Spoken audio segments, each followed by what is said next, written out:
Hello అండి. నమస్తే. చిన్న కథ. రాత్రి 11 దాటింది. నగరం నిద్రపోతున్నా ఆ రోడ్డుపై మాత్రం వర్షం ఆగకుండా కురుస్తుంది. నల్లటి కారు నెమ్మదిగా ముందుకు వెళుతుంది. స్టీరింగ్ మీద చేతులున్న అర్జున్ మనసు మాత్రం ఎక్కడో ఉంది. 6 నెలలుగా అతని జీవితంలో ఒక ప్రశ్నకు సమాధానం లేదు. మీరా నన్ను ఎందుకు వదిలి వెళ్ళింది? అప్పుడే కారు హెడ్లైట్ల వెలుగులో రోడ్డు పక్కన ఒక అమ్మాయి కనిపించింది. భుజంపై చిన్న బ్యాగ్, చేతిలో ఒక ఫైల్. వర్షంలో తడుస్తూ ఒంటరిగా నడుస్తుంది. అర్జున్ గుండె ఒక్కసారిగా ఆగినట్టయింది. అది ఆమె మీరా. అతను వెంటనే బ్రేక్ వేశాడు. కారు ఆపి బయటికొచ్చాడు. మీరా? ఆమె అడుగులు ఆగిపోయాయి. కానీ వెనక్కి తిరిగి చూడలేదు. మీరా, ఒక్కసారి నా వైపు చూడు. ఆమె మెల్లగా వెనక్కి తిరిగింది. 6 నెలల తర్వాత అతన్ని చూసిన ఆమె కళ్ళల్లో వెంటనే కన్నీళ్లు చేరాయి. అర్జున్ ఆమె దగ్గరకొచ్చాడు. ఎక్కడికి వెళుతున్నావు? నీకెందుకు?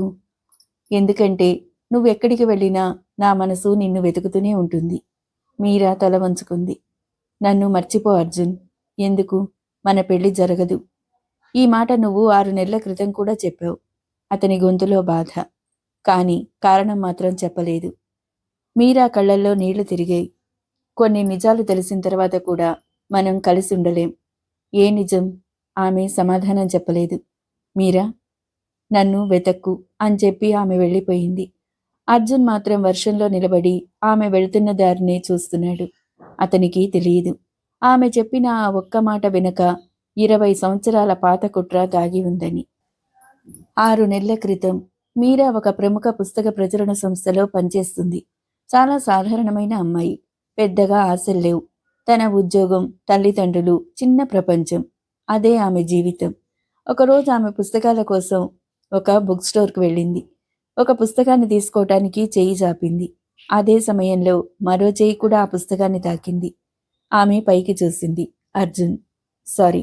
మీరా చెయ్యి వెనక్కి తీసుకుంది. అర్జున్ నవ్వాడు. మీరు తీసుకోండి. లేదు, మీరే తీసుకోండి. మీకు చాలా ఇష్టమేమో? అవును. అయితే మీరే తీసుకోండి. మీరా పుస్తకం తీసుకుంది. Thank you. ఒక్క నిమిషం. ఆమె తిరిగి చూసింది. పుస్తకం బాగుంటే నాకు కూడా చెప్పండి. ఎందుకు? నేను కూడా చదవాలి కదా. మీరా నవ్వింది. మీకు పుస్తకాలు ఇష్టమా? మంచి కథలు ఇష్టం. నిజ జీవిత కథలా? కొన్ని కథలు పుస్తకాల్లో ఉండవు. మరెక్కడుంటాయి? అర్జున్ ఆమె కళ్ళల్లోకి చూస్తూ అన్నాడు. మనుషుల జీవితాల్లో. మీరా ఒక క్షణం మౌనంగా అతన్ని చూసింది. ఆమెకు తెలియదు, ఆ వ్యక్తి తన జీవితంలోని అతి ముఖ్యమైన కథగా మారబోతున్నాడని. ఆ పరిచయం తర్వాత వాళ్ళు మళ్లీ కలిశారు. మొదట యాదృచ్ఛికంగా, తర్వాత కావాలని. అర్జున్ ఆమెకు కాఫీ తీసుకొచ్చేవాడు. మీరా అతని కోసం పుస్తకాలు ఎంపిక చేసేది. ఇది చదువు. ఎందుకు? ఇందులోని హీరో నీలాగే ఉంటాడు. అంటే చాలా అందంగా ఉంటాడా? కాదు. మరి? చాలా మాట్లాడతాడు. అర్జున్ నవ్వాడు. నువ్వు కూడా తక్కువేం కాదు. మీరా చిరునవ్వు నవ్వేది. రోజులు గడిచే కొద్దీ వాళ్ల మధ్య దూరం తగ్గింది. ఒక సాయంత్రం వర్షం పడుతుండగా ఇద్దరూ ఒకే గొడుగు కింద నడిచారు. మీరా చెయ్యి అతని చేతికి తగిలింది. ఆమె వెంటనే దూరంగా జరిగింది. అర్జున్ అడిగాడు. ఎందుకు దూరం వెళుతున్నావు? ఏం లేదు. అయితే నా పక్కనే నడువు. ఆమె ఏం చెప్పలేదు. కానీ ఈసారి దూరం వెళ్ళలేదు. ఒకరోజు అర్జున్ ఆమెను నగరానికి దూరంగా ఉన్న ఒక అందమైన ప్రదేశానికి తీసుకెళ్లాడు. చుట్టూ కొండలు, చల్లటి గాలి, ఆకాశంలో నక్షత్రాలు. మీరా ఆశ్చర్యంగా అడిగింది. ఇక్కడికెందుకు తీసుకొచ్చావు? ఒక విషయం చెప్పాలి. చెప్పు. అర్జున్ ఆమె ముందు నిలబడ్డాడు. మీరా, నేను నిన్ను ప్రేమిస్తున్నాను. ఆమె కళ్ళల్లోకి చూశాడు. నువ్వు నా జీవితంలోకి వచ్చిన తర్వాత నాకు తెలియని ఒక భయం మొదలైంది. ఏ భయం? నిన్ను కోల్పోతానేమో అన్న భయం. మీరా కళ్ళల్లో నీళ్లు. అది ఎప్పటికీ జరగదు. మాటిస్తున్నావా? ఆమె తల ఊపింది. అర్జున్ ఆమె చేతిని పట్టుకున్నాడు. అయితే నన్ను పెళ్లి చేసుకుంటావా? మీరా కొద్దిసేపు మౌనంగా ఉండి అతని ఛాతీపై తలవాల్చింది. అర్జున్ నవ్వాడు. ఇది అవునా? నోరు తెరిచి చెప్పు. మీరా సిగ్గుతో అతని వైపు చూసింది. అవును. అర్జున్ ఆమె నుదుటిపై ముద్దు పెట్టాడు. ఆ క్షణం వాళ్ళిద్దరి జీవితాల్లోని అత్యంత అందమైన క్షణం. కానీ అదే సమయంలో దూరంగా నిలబడున్న ఒక వ్యక్తి వాళ్లను గమనిస్తున్నాడు. అతని పేరు విక్రమ్. విక్రమ్ రాఘవేంద్రకు అత్యంత సన్నిహితమైన స్నేహితుడు, వ్యాపార భాగస్వామి. ఇంట్లో అందరూ అతన్ని కుటుంబ సభ్యుడిలాగే భావించేవారు. అర్జున్ చిన్నప్పటి నుంచి అతన్ని విక్రమ్ అంకుల్ అని పిలిచేవాడు. రాఘవేంద్రకు మాత్రం విక్రమ్ మీద అపారమైన నమ్మకం. కానీ ఆ నమ్మకం వెనుక ఒక పెద్ద మోసం దాగుంది. 20 సంవత్సరాల క్రితం రాఘవేంద్ర వ్యాపారం విస్తరించాలనుకున్నాడు. అప్పుడు విక్రమ్ కూడా అతనితో భాగస్వామి అయ్యాడు. రాఘవేంద్రను నమ్మించి కంపెనీకి సంబంధించిన కొన్ని ముఖ్యమైన పత్రాలు తన చేతిలోకి తీసుకున్నాడు. అతని లక్ష్యం ఒక్కటే, రాఘవేంద్ర వ్యాపారాన్ని తన అధీనంలోకి తీసుకోవటం. కానీ ఒక సమస్య వచ్చింది. రాఘవేంద్రకు నిజాయితీ గల భాగస్వామైన సత్యమూర్తి, మీరా తండ్రి ఈయన, విక్రమ్ చేస్తున్న మోసాన్ని గుర్తించాడు. అతను రాఘవేంద్రకు చెప్పాలని నిర్ణయించుకున్నాడు. విక్రమ్కి తెలిసింది. అతను నకిలీ పత్రాలు తయారు చేశాడు. ఆ పత్రాల్లో సత్యమూర్తి సంతకాలు ఫోర్జరీ చేశాడు. రాఘవేంద్ర వ్యాపారంలో జరిగిన భారీ నష్టానికి సత్యమూర్తినే కారణంగా చూపాడు. రాఘవేంద్ర నమ్మాడు. సత్యమూర్తిని తన జీవితంలోని అతి పెద్ద శత్రువుగా భావించాడు. విక్రమ్ మాత్రం మంచి స్నేహితుడిలా అతని పక్కనే నిలబడ్డాడు. సత్యమూర్తి తన నిర్దోషిత్వాన్ని నిరూపించడానికి ప్రయత్నించాడు. కానీ అతని దగ్గర ఆధారాలు లేవు.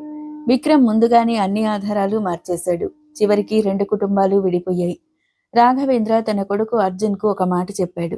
ఆ కుటుంబంతో ఎప్పటికీ సంబంధం పెట్టుకోకూడదు. అర్జున్కి ఆ పాత కథ తెలియదు. మీరా కూడా పూర్తి నిజం తెలియదు. కాలం గడిచిపోయింది.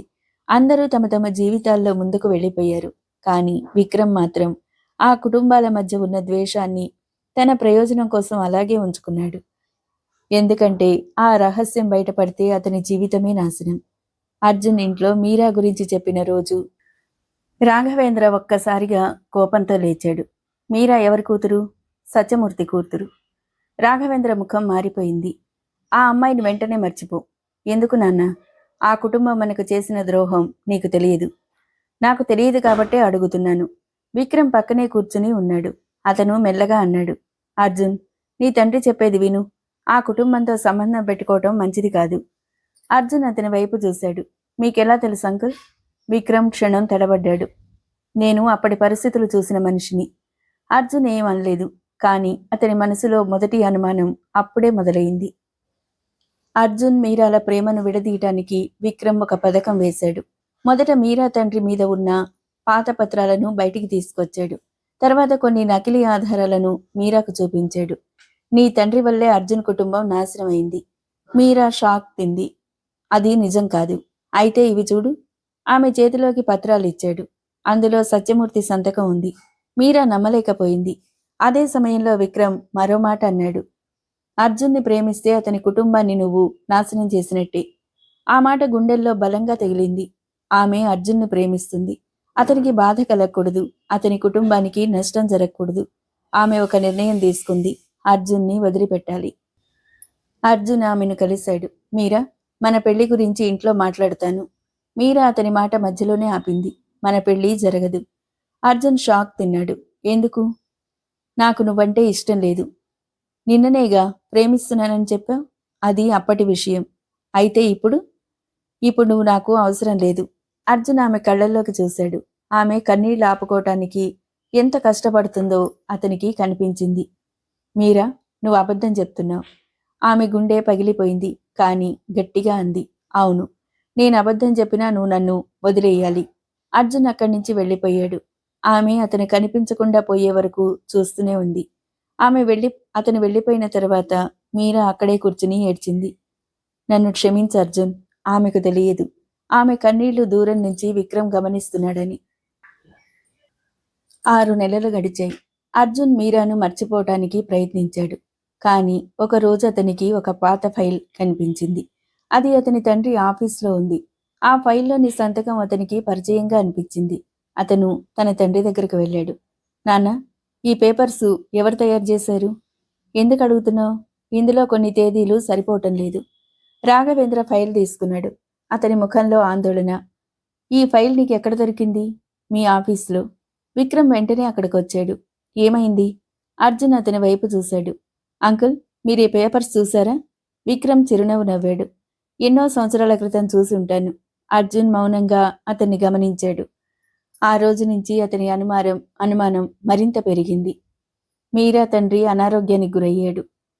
అతను తన కూతురికి ఒక పాత పెట్టి ఇచ్చాడు. ఇది నీకు చాలా కాలం క్రితమే ఇవ్వాలని అనుకున్నాను. మీరా పెట్టి తెరిచింది. అందులో పాత ఉత్తరాలు, ఒక చిన్న డైరీ, ఒక పెన్ డ్రైవ్. ఇందులో నిజం ఉంది. మీరా ఆశ్చర్యపోయింది. ఆమె డైరీ చదవటం మొదలెట్టింది. అందులో సత్యమూర్తి రాసిన ఒక మాట ఆమె కళ్ళల్లో కన్నీళ్లు తెప్పించింది. రాఘవేంద్ర నన్ను నమ్మాలి. నేనతన్ని మోసం చేయలేదు. మన మధ్య ఈ చీకటిని సృష్టించినవాడు మనకు అత్యంత దగ్గరలో ఉన్న వ్యక్తి. మీరా గుండె వేగంగా కొట్టుకుంది. మనకు అత్యంత దగ్గరలో ఉన్న వ్యక్తి. ఆమెకు ఒక్కసారిగా విక్రమ్ గుర్తొచ్చాడు. మీరా పెన్ డ్రైవ్లోని ఫైళ్లని పరిశీలించింది. అందులో 20 సంవత్సరాల క్రితం జరిగిన లావాదేవీల రికార్డులు ఉన్నాయి. నకిలీ పత్రాలు ఎక్కడ తయారయ్యాయో ఆధారాలు ఉన్నాయి. అన్నిటికంటే ముఖ్యంగా విక్రమ్కి చెందిన ఒక పాత ఖాతాలోకి వెళ్లిన భారీ మొత్తం వివరాలున్నాయి. మీరా షాక్ తింది. అంటే ఆమె వెంటనే అర్జున్ను కలిసింది. ఇద్దరూ కలిసి ఆధారాలను పరిశీలించారు. అర్జున్ కళ్లల్లో కోపం. 20 సంవత్సరాలుగా మన కుటుంబాలను విడదీసింది అతని. మీరా కన్నీళ్లతో అంది. మన ప్రేమను కూడా అతనే నాశనం చేశాడు. అర్జున్ ఆమె చేతిని పట్టుకున్నాడు. ఇక అతన్ని వదిలిపెట్టం. విక్రమ్కు విషయం తెలిసిపోయింది. అతను భయపడ్డాడు. అతని దగ్గర ఇంకా ఒక చివరి పథకం ఉంది. అర్జున్ మీరాల పెళ్లి జరక్కముందే అర్జున్ తండ్రి దగ్గర ఉన్న పాత కంపెనీ షేర్లను తన పేరుకు మార్చుకోవాలి. అందుకోసం రాఘవేంద్రను ఒక నకిలీ పత్రం చూపించాడు. సత్యమూర్తి మళ్లీ మీ మీద కేసు పెట్టబోతున్నాడు.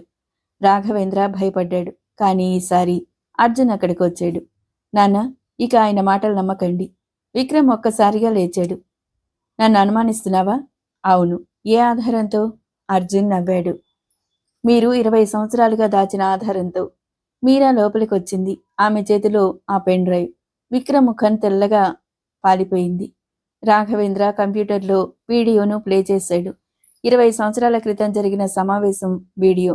అందులో విక్రమ్ ఒక వ్యక్తితో మాట్లాడుతున్నాడు. రాఘవేంద్రకు ఏం తెలియకుండా పేపర్సు మార్చి సత్యమూర్తి మీద నేరం పడాలి. రాఘవేంద్ర కళ్ళల్లో కన్నీళ్లు.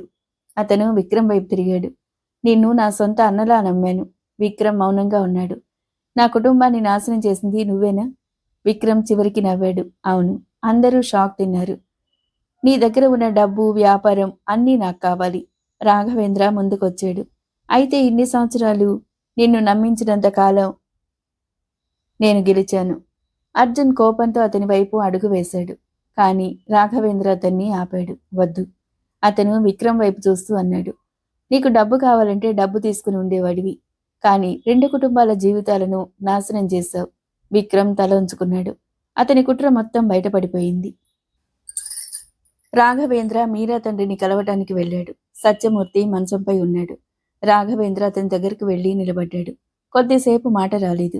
తర్వాత అతని చేతిని పట్టుకున్నాడు. నన్ను క్షమించు. సత్యమూర్తి కళ్ళల్లో కన్నీళ్లు. మన ఇద్దరినీ ఒక మనిషి మోసం చేశాడు. కాని నేను నిన్ను నమ్మలేదు. ఇప్పుడు నిజం తెలిసింది కదా. ఇద్దరూ చేతులు పట్టుకున్నారు.